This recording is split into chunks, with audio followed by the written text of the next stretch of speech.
name's Justin Leclue, I'm here today with Will Sloan. And you're listening to the Important Cinema Club. And today, we're covering exploitation films. For centuries, the world has been aware of the narcotic menace, Justin. And, we've complacently watched as Asiatic countries attempt to rid themselves of the drug curse. We consider ourselves enlightened and think that we could never succumb to such a fate. But did you know that the use of marijuana is steadily increasing among the youth of today? I mean, that's the kind of serious message that we're going to get out today. Wait a minute. I thought there was going to be some hot rod racing, maybe some aliens, perhaps a beast that would rise from the sea. But it's not this kind of exploitation film that we're talking about today. The term exploitation film has become very broad, but we're talking about a specific era that lasted from the dawn of cinema to around 1959, but which really peaked in the 30s and 40s. During this year, the Motion Picture Association of America enforced a production code that Hollywood movie studios voluntarily submitted to that put strict limits on the sorts of subject matter that could be depicted in movies. So, for example, I'm quoting from the production code, "The sanctity of the institution of marriage and the home shall be upheld. Pictures shall not infer that low forms of sex relationship are the accepted or common thing. Adultery, sometimes necessary plot material, must not be explicitly treated or justified. Miscegenation, sex relationships between the white and black races, is forbidden. Sex hygiene and venereal disease are not subjects for motion picture." So, of course, the definition of an exploitation film during this period, here quoted to David F. Friedman, goes, "The essence of exploitation was any subject that would forbidden. Miscegenation, abortion, unwed motherhood, venereal disease, all those subjects were fair game for the exploiter, as long as it was in bad taste." I see you're reading from the best book on the subject, which is Eric Schaeffer's Bold, Daring, Shocking, True. In that book, he outlines a couple of criteria that classical exploitation films typically fell under. The primary subject is a forbidden topic, so sex, sex hygiene, prostitution, drug use, nudity, something outlawed by the production code. They were made cheaply and with low production values. They were distributed independently, either by these independent entrepreneurs who made the movies themselves, or they were sold on a states' rights basis to smaller independent entrepreneurs, and they were exhibited in theaters that were not affiliated with major studios. Schaeffer makes a point in the book to differentiate these exploitation films from stuff you would associate with Poverty Row, saying that Poverty Row, even a studio like Monogram, would have its own studio, it had its own staff, and it made films kind of like on a factory line, while these exploitationeers were incredibly independent. They would rent the materials, rent the cameras, and they would sometimes drain the life out of one movie for years and years and years. That's right. And, the Poverty Row studios like Monogram, they conformed to the production code as well. And the production code was enforced because in the 20s and 30s, Hollywood had developed this reputation in more conservative parts of the country as being, this den of vice, this place that they had low California values, and they were creating entertainment that would preach their depraved gospel to more Christian parts of the country. Now, it sounds like we're trying to perhaps over-explain this concept, when in reality, what these films come down to is all the stuff you want to see that you're not supposed to see that is then packaged in an educational framework. Yes, because like these independent entrepreneurs, they would take the movies from town to town because Hollywood wasn't dealing in sex, and so that created a huge void in the market. Everyone's always interested in sex. But they still had to contend with these state censor boards. They still had to contend with what the laws were. And so they would go from town to town with a movie like, Sex Maniac. And they would say, we need to tell people the truth about unwed motherhood or about venereal disease or about the deadly narcotic menace. And we have to show this stuff so people understand it. Look at this guy in a doctor's outfit. Technically not a doctor, getting up in front of the stage and handing out pamphlets, $20 a pamphlet, for the education of the youth, who may just be sitting there to perhaps see some nudity or some really graphic medical footage of some venereal diseases. And excuse me, Mr. Censor Board, we have to show this so people can understand it. Lives are at stake if we don't show what a syphilis-ridden penis looks like. And what's this? You won't let me show it? Alrighty then, I will cut that footage out. We'll put out a cold version and it will still go on the circuit. That's because right. Education is important. Also, you alluded to some of the ballyhoo that surrounded these screenings. The really skillful exploitationeers, people like Kroger Babb, people like Dwayne Esper, would do things like hire people to play nurses and doctors to deliver lectures before or after the movie to tell women, this is how you regulate your cycle. This is how you do your lovemaking at the right time in the month so that you won't become pregnant. Wait a minute. Those names, they sound very official and important, but aren't they related to the 40 Thieves?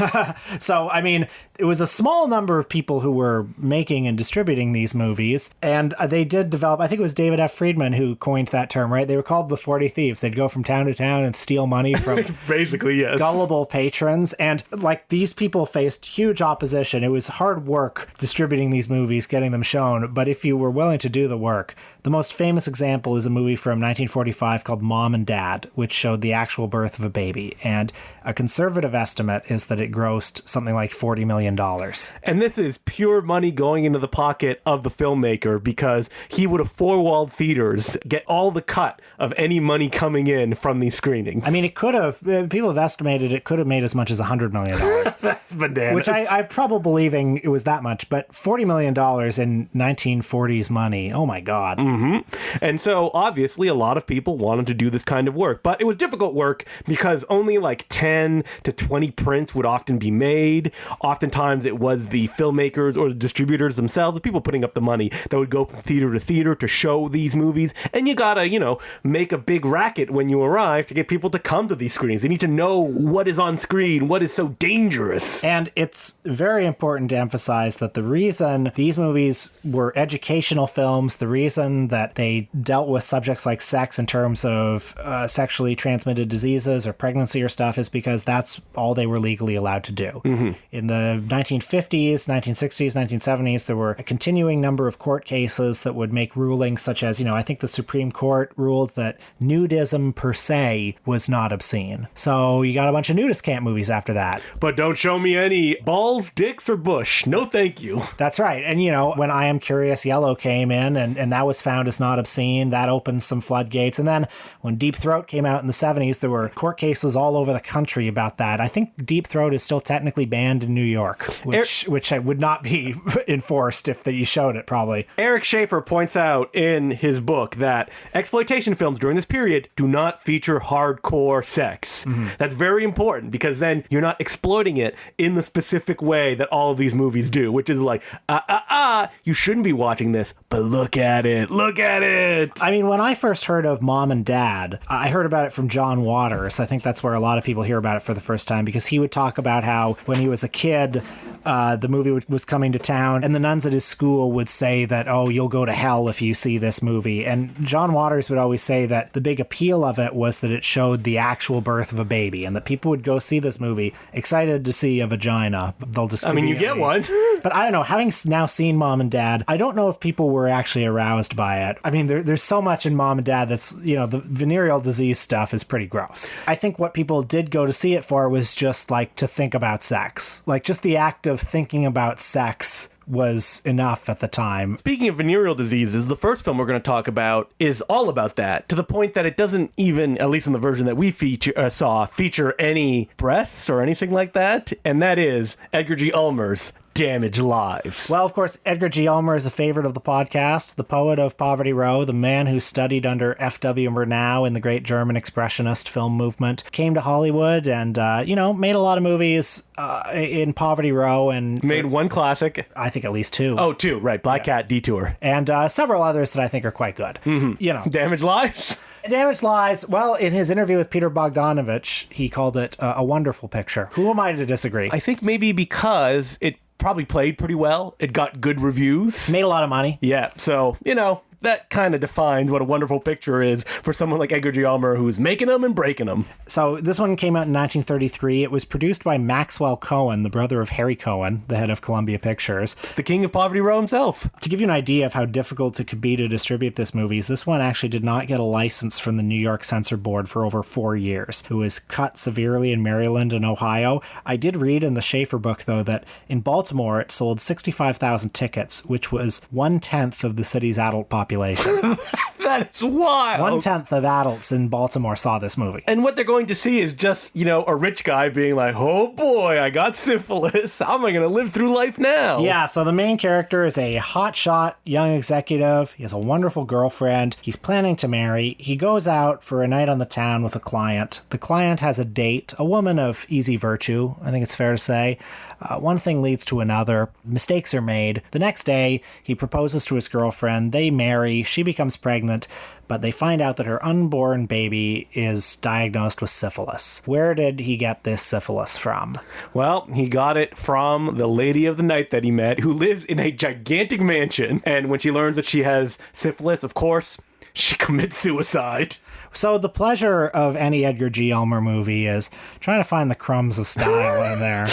I mean... You had trouble with this one? Yeah. What about that scene where the woman is like walking through her apartment and the camera kind of drifts as it follows her? A little bit. There's a montage that. at the end where she's walking. Isn't she walking down a hallway and you see like eyes and stuff like that superimposed? There's a sequence where the man, which is a classic part of any of these exploitation films, goes to a medical ward and the doctor's like, look at this row of freaks. Yeah, one after another, one room after another. And it's just a big empty room and the person just standing right in the middle of it being like, ah! I mean, at least this one doesn't have as many shots of like, penises and vaginas with sores and stuff on Well, them. supposedly there was an add-on, which you got to a lot of the exploitation films that did feature that kind of stuff. That's Right. not in the version that we saw. Yeah, Mom and Dad has a nightmarish, like, centerpiece reel of just horrific looking sex Well, it's like going to organs. the freak show. Like, people, Yeah. I mean, hoping to get perhaps titillated by some of these pictures. Yeah. And more importantly, they want to see stuff that they cannot see anywhere else. Yeah, stuff that was a taboo to talk about, to think about. Mm-hmm. I mean, look, we all think about sex. Not me, I'm pure, but many of us think about sex, and in a society that's telling you not to think about it. You can see it up on screen. And I think that Damaged Lives, in terms of most of these films, is pretty slick. Isn't there stories that it was originally funded by a Canadian governmental body? I'm unclear entirely because a lot of these movies, I mean, supposedly Reefer Madness was funded by a church group. Maybe it was. It was certainly distributed by more unscrupulous people. But yeah, I mean, Damaged Lives does have Canadian money in it. It premiered in Toronto, so that's pretty exciting. Oh, to go back in time to be at the premiere of Damaged Lives. To see Edgar walking the red carpet.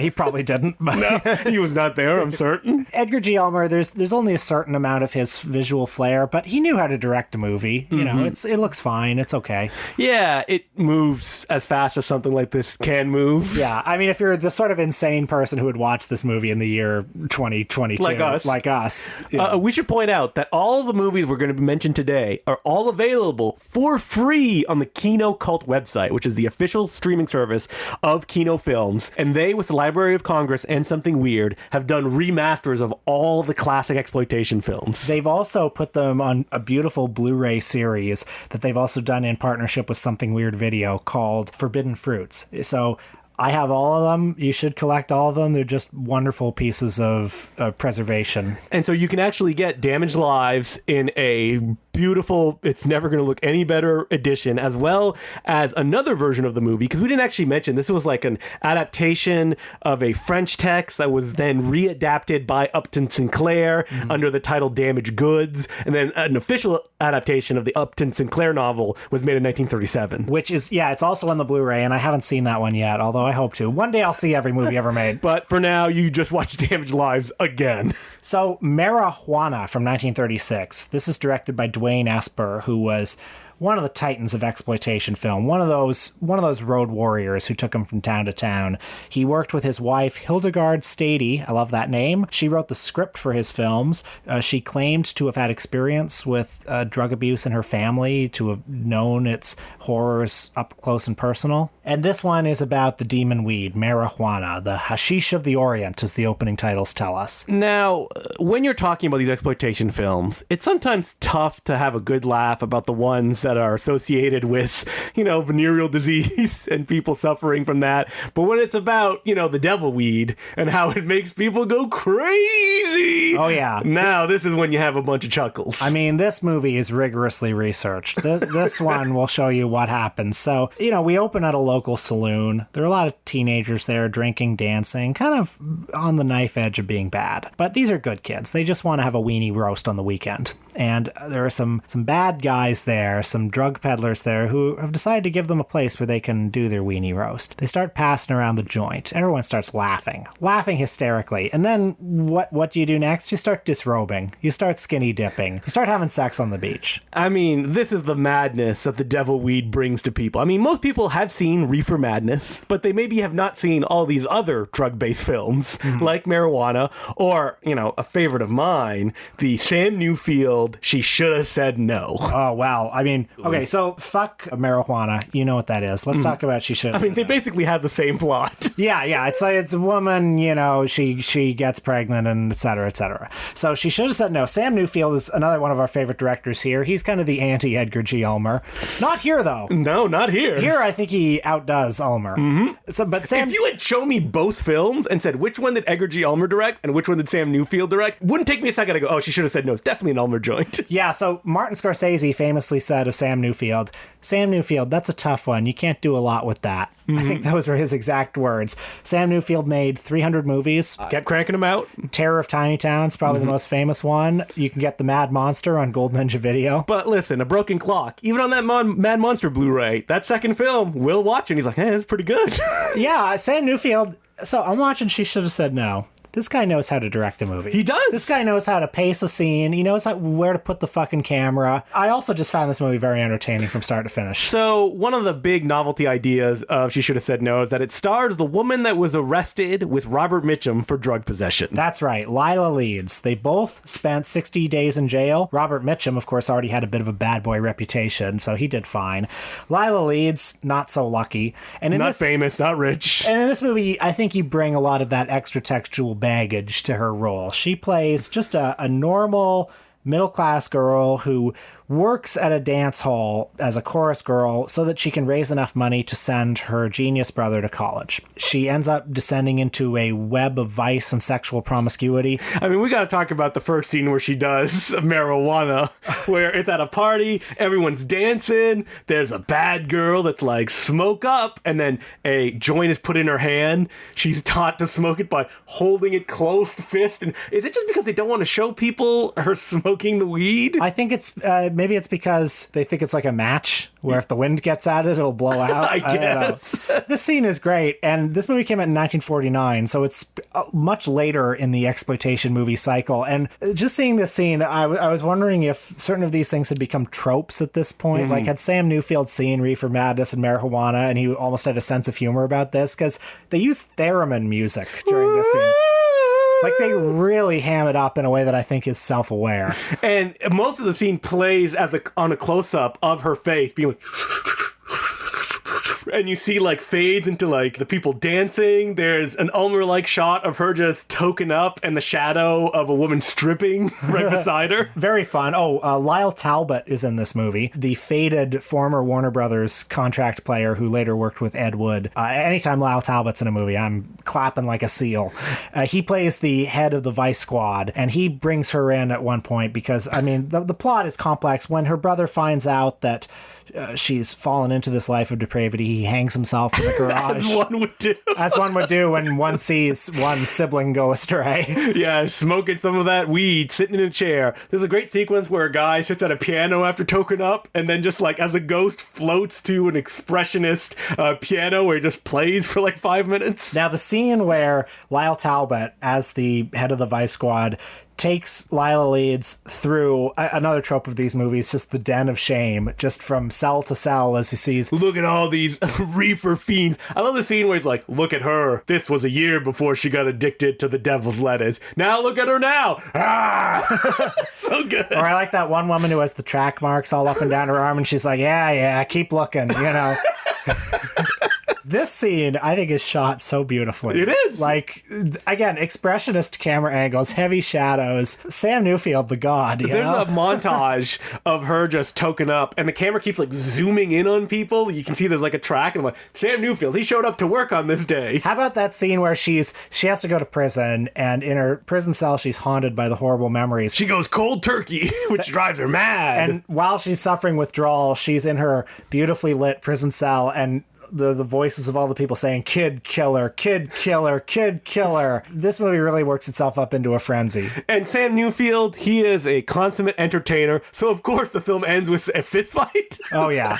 People being thrown off balconies, you know, he gives you all your money's worth. So is there any reason to watch these movies today? Well, this one, very entertaining. Very entertaining. But what about some of the other ones? Like, you know, any of those other ones? Like, if you were going to make a case for why should people watch these? I think I would probably say it's interesting to see what was not allowed during this period and the way that people went around it, and that there's entertainment value in that. And like, this is what filmmakers that were on the fringes were selling to the masses. And this is what was successful, which is why you're watching these copies of these films. Yeah, and I think I would also say that if you're interested in things that are not the official history, I mean, we all know that these were quote unquote repressive times. We all know these were buttoned up times, but it's just interesting to know that our grandparents and great-grandparents did have blood circulating in their veins. But Will, before we close this topic, I did do one more film because I need the three pillars. I had to watch a nudist camp movie. Oh, what'd you watch? I watched the Forbidden Fruit one, Unashamed. Okay, I have seen this one, and I liked it quite a bit. Now, the nudist camp film, is there value in that these days? In small doses, maybe. They're kind of funny. They're cute. You know. Unashamed is notable for being a 30s nudist camp film, and it's a very classy one. And I gotta say, you know, I've never had any interest in, you know, checking out these nudist camp movies. Listen, everyone listening to this, you have the internet. You can see nudity wherever you want. But here, you get a naked ventriloquist dummy, you get musical numbers, and it actually looks pretty good, too. I do think this movie does have some atmosphere in it. And can I also say, the plot involves, there's a love triangle. You know, it's one of those movies where when I watched it towards the end, I started to actually kind of feel something for this story. I mean, it ends dramatically with the woman being dropped by her boss and her climbing nude a mountain as lightning strikes, and she's like, oh, when she reaches the top of the mountain. And I don't know, I felt something in that last scene. So I would say that if you're going to watch any nudist camp movie, watch Edgar G. Ulmer's The Naked Venus. And if you watch 2 or 3 or 4 or 5, watch some Doris Wishman movies. Hey, don't forget the one with Sammy Petrillo as well. Oh yeah, Shangri-La, watch that. But if you watch 15, this should definitely be one of them. The Unashamed. And folks, there are more than 15. There are so many nudist camp movies. Just rotting away on a shelf somewhere. And for people that don't know what happens in nudist camp movies, usually someone goes to a nudist camp and then you see them play volleyball. In this one, archery. Sometimes they get on bikes. Yeah, typically it's a reporter is going to go undercover to investigate the nudist camp lifestyle. And then they go and they think they're going to do a hit piece, but then they find out that actually nudism is wonderful and healthy and good. And it's not like real life. It's not 99.5%, you know, old dudes walking around nude. And it usually starts with a disclaimer that's like, judge ye not. Many of the people in this movie really do practice the lifestyle, you know, to bolster the documentary bona fides. So Unashamed, it was a fun watch, and I would tentatively recommend it. I mean, a lot of nudity in it. Well, I would hope so. I'm there. So I mean, you own it on Blu-ray, let's be honest. Of course I do, and I enjoyed it very much. Maybe I'll watch it again tonight. Who knows? Yeah, and then fall asleep quickly afterward, completely unrelated to the film. Have you ever seen, just before we push this aside forever, have you ever seen a movie called Child Bride? No, I have not. I've heard of it, though. This movie is evil. Yes. Monstrous. I mean, and it's on Blu-ray, too. We didn't really get into the, like, late cycle. All right, we got to keep making exploitation films where it got, like, really Mondo movie territory. Like, what is the famous one that it's, like, the word for gorilla in... Oh, God. It's, like, Inuyagi? Oh, okay. I know the one you're talking about. That was one where Yeah, it was kind of a fake documentary. Where they took some documentary footage and then they inserted like a guy in a gorilla suit doing immoral things to perhaps some women. Yeah, that's one that I haven't got around to watching yet. But do I own the Blu-ray? Yes, I do. So the world of exploitation films, this particular period of time is very fruitful. Forbidden fruit, if you will. And if people are wondering why 1959 is a cutoff date, Eric Schaefer in his book points out that's when Russ Meyer's The Immoral Mr. T's came out, which introduced a whole different genre, the nudie cuties, which then transitioned into sexploitation, which is different than the exploitation that had come before. And we have various court rulings to thank for all of that. And so if you'd like to send us some letters, you can do so at importantcinemaclubpodcast@gmail.com. So our first letter is from James Barron. He goes, "Hey, Justin and Will. I found you by accident while looking for random Orson Welles stuff on SoundCloud, and your Gary Graver and Orson episode popped off. I assume this pleases you." Yes, it does. It does, yeah. I became a patroneer soonish after. I'd like to suggest an episode on, in my opinion, one of the most original and consistently underrated directors in the world ever, Quentin Dupieux. I don't think I've ever heard his name from your enchantingly enthusiastic Canadian mouse, so come on, fellas, sort yourselves out and get worshipping at the altar Dupieux with me. Thanks for introducing me to loads of wicked stuff I had no idea about. Yours, Garily Orsonly, James. Wow, the things that this enchanting Canadian mouth can do. Well, thank you very much for that letter, James. And so Quentin Dupieux is not someone I'm that familiar with. I became aware of him, probably when most people did, when Rubber started playing film festivals. And I remember my friend Peter, he loved Rubber. Couldn't stop talking enough about Rubber. And Rubber, I remember when that came out. I mean, I basically heard people talk about it like it was sort of a novelty. It was a very much like a prefabricated cult film. It's about a killer tire that has psychic powers. I mean, Wings Hauser is in it, which is a definite plus. Eric Wareheim also, right? Yes, he was, Quentin Dupieux did a lot of Eric Wareheim stuff, who would continue to appear in his films, like Wrong Cops, as it would go on. And I saw Rubber and I went, not really for me. Well, I've never seen a Quentin Dupieux movie because, I don't know, something about just the vibe of them, the look of them has always rubbed me a bit the wrong way. They've always looked to me like, oh, hey, we made a cult movie. Isn't this weird? This is going to be a cult movie. And I don't know, but I mean, the letter writer is very enthusiastic, calls him one of the most original voices. Maybe I should check him out before I dismiss him. I mean, Dupieux has continued to make movies, like basically one a year. He's Woody Allening it. It was like Wrong Cops. He also has Deer Skin, which starred the artist himself in it. Oh, Jean Dujardin? Yeah, Jean Wow. Dujardin. Like I said, I haven't seen any of them, but Peter continued to watch them after that, that Rubber alliance, and he said, yeah, they kind of feel kind of like half-formed ideas stretched out to feature lengths. And maybe there's value in that. Like me and Will have said, we are not familiar at all with his work, and because we're going to do every filmmaker ever on this podcast, I'm sure we'll get to him eventually, especially if he keeps making movies. If you keep making movies and you keep putting them out, you make a case to keep existing. I mean, the letter writer's enthusiasm here is compelling to me, so I should check him out. Our next letter is from Luke Mosher, and he goes, rediscovering movies lost to memory. Hey guys, love the podcast, first-time writer. I enjoyed Will's recent article on the New Yorker's website about the saga of finding the cartoon elf from a childhood photograph. A great read and a great story. Something similarly happened to me recently that I thought I'd share. So the letter writer goes on to talk about how he saw a weird movie on TV, and he didn't know what it was, and it was one of those things that's like, can it exist? Did I just imagine it? And then later on, he found out it was... There was this kind of a tin man, and there was also a lion who talked, and as well as like a kind of man made of straw, and they were all skipping along a road. I think it was yellow. Could somebody make a movie of that, man? Nobody has ever been able to tell me what that was. They must have been tripping out on it. I mean, Will's not going to get tired of those jokes for the next 5 years. But the letter writer mentions that he actually discovered it was James Coburn in a film called The President's Analyst, which is a very weird film if you've ever seen it. I've never seen it, but I keep getting Michael and us suggestions for it, actually. I should see it. And the letter writer asks... now that the mystery of the cartoon elf man has been solved, are there any movies out there that you guys are still searching for? Or any fun stories or childhood movies that you thought were lost but then rediscovered as an adult? Keep up the good work, Luke. Well, I think on this podcast, was it this podcast? Yeah, you did. You mentioned that you couldn't figure out this, like, sad Christmas tree movie. Yeah, I'll tell this again. When I was in senior kindergarten, they showed us this movie in senior kindergarten that was about a Christmas tree, and it was set in, like, turn of the 20th century times. It was all about the lives and loves of this well-to-do, affluent family who had a Christmas tree, and it was narrated by the Christmas tree, and it was live action.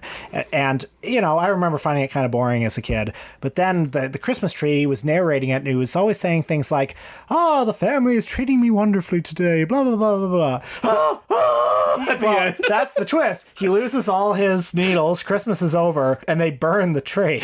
Now, I remember it being, I don't know if it's actually like this, but I remember hearing his screams of agony. You know what? I guarantee you I will include this on the Important Cinema Club Christmas feed. No elf cartoons, but I'll include this one. Well, you might not be able to, because so I said this, and I had spent years. I was up late at night on IMDb, like anything with the word Christmas in the title between 1975 and 1995. I couldn't find it until one listener, and whoever it was, thank you so much, said it was a movie called The Fir Tree. There is a clip you can find of it on YouTube. The only way to see it is to pay like $200 to rent the video from... And if you're willing to do that, I'll go halfsies. No, because I want to see it again, but there's no other way to see it. I don't have Michael and Us Millions. I can't afford to get something like that. Fair enough. Yeah, now it's that forbidden fruit, right? It's like, well, you can't see this. You can see everything else in the world, but not this specific thing. And you just throw it all away. And you're like, I need this. So that movie is still my holy grail, as is David the Rock Nelson's Conrad Brooks versus the Werewolf. That's a movie I've wanted to see for a long time, but it's very hard to find. So if anyone has a digital file, Conrad Brooks versus the Werewolf, please get in touch. I want to see it. And I can't really think of anything that I saw as a kid that I didn't know what it was or it's haunted me since then. I remember when I saw, and I've said the story before, Army of Darkness on television. I didn't know what it was, but my friend just told me like a couple days after, mystery was solved. I'm pretty good that I can like see if I walk into like a video store, and I say that as they still exist, and by that I mean Bay Street Video, and see something on television, and within like 30 seconds I usually know what it is, even if I have never seen it before, just based on context clues. But I mean, if The Fir Tree was playing on television, I go, oh, what the hell is this? I don't know what this is. And do people still get haunted by that kind of stuff? The world is an on-demand one, so if a kid's watching something, they know what it is. I suppose that's so, but if you look at the YouTube comments of just any video of something from the 90s, you'll often see comments of people like, oh, that's what this is. Yeah, but that's from the 90s. I mean, like, kids today. Probably, though, because, like, kids today are just exposed to so many more images. They see so many videos from everywhere, and those things are often ephemeral. They disappear. Yeah, that's right. Now with the streaming services, they'll just be gone forever, and no one's recording them, so they'll never be able to find them. 10 years from now, none of that exists. No file sharing, no nothing. No one can watch anything anymore except for Big Disney. And the polar ice caps will be completely we'll melted. Be dead by this point, so it doesn't really matter that much. So our next letter is from Jonathan Michaels, and he goes, Hey, Justin and Will, I'm an independent journalist and documentary filmmaker based in Durham, North Carolina. As a fan of the Important Cinema Club podcast, I want to get your thoughts about an idea to put pressure on Film at Lincoln Center to finally relaunch the print edition of Film Comment magazine. I don't have a lot of sway there. Yeah, I wish I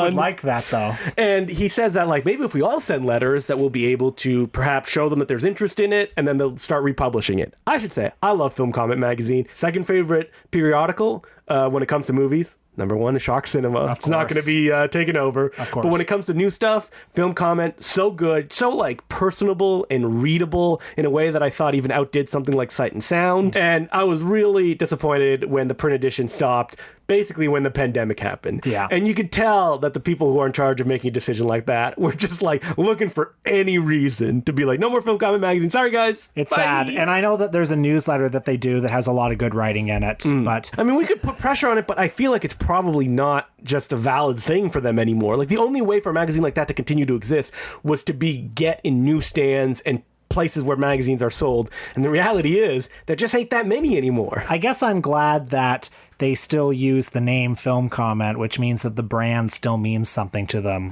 And maybe that means it could be resurrected in a more fulsome way in the future. Like, perhaps it could go down a way that Mubi has a magazine, but it's a very specific, expensive, kind of like quarterly direct-to-consumer magazine. That's the only really way they could do it. But then that wouldn't be Film Comment, because there was a kind of, oh, this is what's happening right now. Here are the little asides. Consume it. You can get it, put it away, but it's not like something that, well, I guess I paid $30 for this one, put it on my shelf, it ain't going anywhere. Yeah. We would like for it to happen. If people want to message Film Comment, you can, but I feel they're going to be like, it's just not financially viable anymore. Does that make us Debbie Downers that we're like? Maybe, but yeah, if you want to write a letter, you should. What you should really do is send us money. Yes. And if we get enough of it, perhaps Important Cinema Club Journal Volume 2 will come out. Oh, yeah, I would like to do that. Yes, that's right. So thank you very much for all your letters. You can send us more on importantcinemaclubpodcast@gmail.com. This week on our Patreon, Will. I mean, listen, we were going to do this topic. Was inevitable. Yeah. So right after we record right after we finish recording this, Justin and I are heading out to the Yonge and Dundas Cineplex to see the most important movie of the fall season, Clerks 3. I may be talking in a funeral-style way now. Perhaps when we start recording the Patreon episode, I'll be all sunshine, smiles, and laughs. It might be good. Who knows? Will has spoiled himself for this movie in the same way people spoil themselves for, like, episode 1 of Star Wars. Yeah, I've read all the reviews. But listen. You've read, like, the typed-out dialogue that someone took while they saw the movie. I mean, what cannot be spoiled is the purity of a Brian O'Halloran performance. I'm a Jeff Anderson man myself. Yeah. Just seeing the boys those withered back. faces. Like you could spoil a musical performance by describing it, but to experience it, to see it, to feel it, you have to do those things. So that's what we're doing on Patreon, patreon.com/The Important Cinema Club. Next week, we're going to be talking about one of the greatest action filmmakers / choreographers of all time, Yu Wo-ping. Crazy that we haven't got to him yet. You mean the fight choreographer behind Kill Bill and The Matrix and Crouching Tiger, Hidden Dragon? Yes, he did those. But as I like to say, those are real baby time movies because before then, he had literally redefined what action filmmaking could be with the films that he made with his brothers, the Jung Clan, and films like Miracle Fighters. He kind of defined the grounded wuxia style and stuff like Iron Monkey. And I mean, his action choreography in Choi Hark's Once Upon a Time in China 2, that is like legendary work as well. So what are we going to watch? I mean, because he's directed a number of movies. I think we'll be focusing on the movies he directed. So I think we should probably tackle stuff like Shaolin Drunkard and Iron Monkey. And I'll probably toss a third one in there. Do we want to go his late period to see where he's doing with films like the David Carradine True Legend? Which I saw theatrically. Yes. And it's fun, you know? It's fun. He's still doing his thing. I think I'd rather watch a Golden Age one, though. I mean, I also enjoyed that one, Master Z, the Ip Man That's right, Legacy. yeah. If you're going to do it, you want to go old school, Let's right? see some classic stuff, yeah. Yeah, maybe some, like, around those early 80s, he has, like, the Buddhist Fist, he had the Snuff Bottle Connection, those, like, real old-school martial arts films. And we could trace his evolution of going from, like, he is one of the hundreds of people working as a stunt person at the Shaw Brothers studio to, oh, he's the best that ever was. I mean, he redefined his style in the 90s thanks to the Tiger Cage movies. Tiger Cage 1 and 2, which I just got the came out. Blu-rays of those, Those films are great. So he's someone who could constantly evolve, work with the times, and find new stuff. And he'll be our subject next week. So until then, my name's Justin Clue. I'm Will Sloan. Thanks for listening.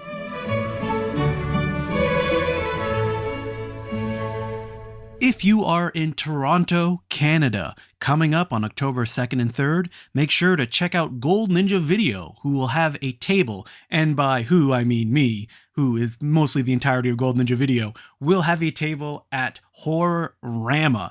It's a great little horror convention. I love it when it happens every year. And this year, I will be there with a bunch of Gold Ninja Video stuff. Will I have perhaps some out-of-print discs that will have mysteriously made it onto the table? Maybe. So if you would like more information, just search Horrorama in whatever search engine that you use, Google, Bing, Ask Jeeves, and there'll be a page that will show up with more info. And as per usual, I would like to thank some of our new patrons that have joined recently, who include Alex Rose, Meredith Massey, Stephen Jennings, IC, Jeremy Nias, James Baker, Rick, Zach Hurley, Tom, Richard E., Sergio Bastos, Ned Grade, William T. Klugel, Cale Farnes, Billy Jackson, Graham, Michael Davies, and Primrose Path. Thank you very much for becoming patrons. We could not do it without you. And if you're already a patron, or you just can't afford to be at the moment, make sure to give us a review at whatever podcast thingy that you use, whether it be Apple Podcasts, which is very helpful, or other stuff like Spotify, or even Podcast Addict has its own review thing. Get on there, give us a review. We would very much appreciate it. And now we return you to regular scheduled programming. Would you consider yourself a collector, Will? Yeah, I would actually. Yeah, there are lots of things I collect. And when it comes to film-related stuff, beyond movies and Blu-rays, that constant need to own these things because we feel they will then slip between our fingers, especially with the artificially created, there's only a certain number limited edition of Gold Ninja Video releases that you can be had. So you gotta get it now. Isn't it difficult to continually consume until you have all the stuff that you need to be happy? Well, the thing is, that void will never be filled. No. Recently, I got a Curly Joe doll. Oh man, Curly Joe Dorita, the last stooge, the guy who Moe and Larry got to replace Shemp and Curly when they got popular again. So me and Will were talking about this a couple weeks ago, and I was like, is there any Curly Joe toys? We were in a hotel room. We were in Pennsylvania, and we were so excited that we were going to go see Have Rocket Will Travel on the big screen. And yeah, we started saying, like, what's some Curly Joe memorabilia? We both took to eBay. Because we should point out that when Curly Joe joined the Stooges, it was at the height of their popularity. And basically all the Stooge material that came post that popularity was all Curly Joe related. I mean, he's on all the comic books. Just tons of memorabilia in the 60s. Oh, so he's in the photos of the comic books. So once you look at the pages, that could be Curly, right? Well, yeah. We took to eBay. You found an official Curly Joe doll / action figure. Looking pretty svelte, I have to say. they cut a few pounds off him. But his photos on the box, and that's really all that matters. And I found something just as good, which was I found somebody was selling some of his actual stationery. The actual Curly Joe had letterhead in his home office that had his address at the top and had a little caricature of him, a little fat Curly Joe drawing. And so I got a couple sheets of that. You didn't buy more after the eBay seller was like, listen, I got so much. You want more? Well, he did offer me more, but then he wanted to charge me for more. No, thank you. Well, yeah, it was like $30 for a sheet of paper. For one sheet? For one sheet. And, worth it. Well, yes, worth it. But then he said, do you want more? And I said, yeah, I'll take all you have. And then he upped the bill to $150. That's like, okay, no. Sorry, no. Listen, I'm only going to frame one on my wall, which is what you did. Yeah, I'm not going to use all of this. I need paper to write Curly Joe folks, related good news stuff. for you. You can get some Curly Joe stationery on eBay right now, and you should join me in this pursuit. Now, this made me think of, do we own a lot of movie ephemera, like weird movie stuff? I've never become like a prop person or anything like that. I think that, that is a pursuit of the very rich. You hear people on some of the old-timer movie podcasts talk about it, be like, I need to hunt it down like Conan's original sword or something like that. Oh, yeah, that's way outside my pay grade. I don't have any of And that. what would I do with that? Like, would it make me feel better if I put it on the wall and I stared at it? No. Does it make me feel good to see a Curly Joe figure on my shelf? Yes. I mean, you know the story that Steven Spielberg bought the Rosebud sled from Citizen Kane, and Orson Welles said to Gary Graver, fuck, if I'd known you could get this much money, I'd have started just making sleds.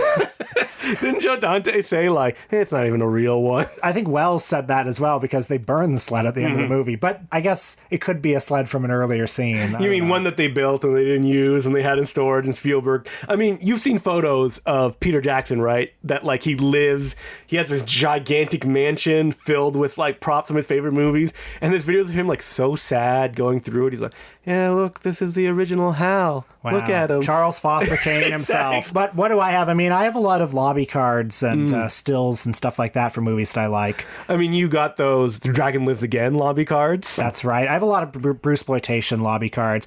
In terms of like weird stuff that I have 2 original glass slides that used to be put in movie theaters, like they'd put them in the projector, just a hand-painted glass slide to advertise a movie. So I have one for Edgar G. Ulmer's Island of Forgotten Sins. Oh, nice. And I have one for a Billy West comedy. Oh, I knew it was going to be a Billy West thing. Billy West was the guy who imitated Charlie Chaplin in the 1910s. Do you have like a Billy West eBay like alert? Because I am constantly searching Billy West on eBay, and I'm always finding, the voice art Futurama shit every now and then. So I have 2 Billy West original lobby cards, and I also have a sheet of paper from some exhibitor in the 1910s, some states' rights person that has a little caricature of Billy West in the upper left corner. I mean, you also found, much to my surprise, Super 8 shorts of Billy West films. I do have 2 of those, and if I can get 2 more, then we can get a Golden Age of Video release going.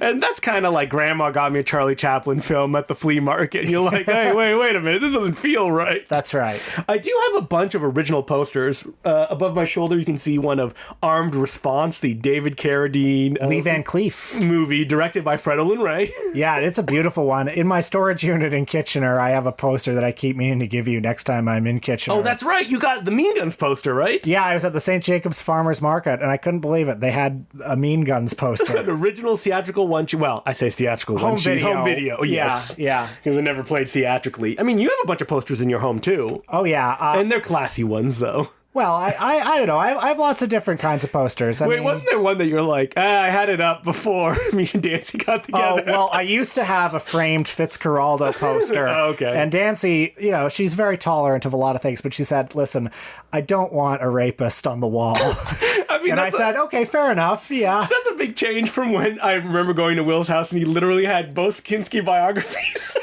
portrayed outward on your shelf. You're like, that's the first printing, the one that you can't really get very easily anymore. Yeah, anytime anyone visits, I'm always bragging about all the different editions of Klaus Kinski's biography I own.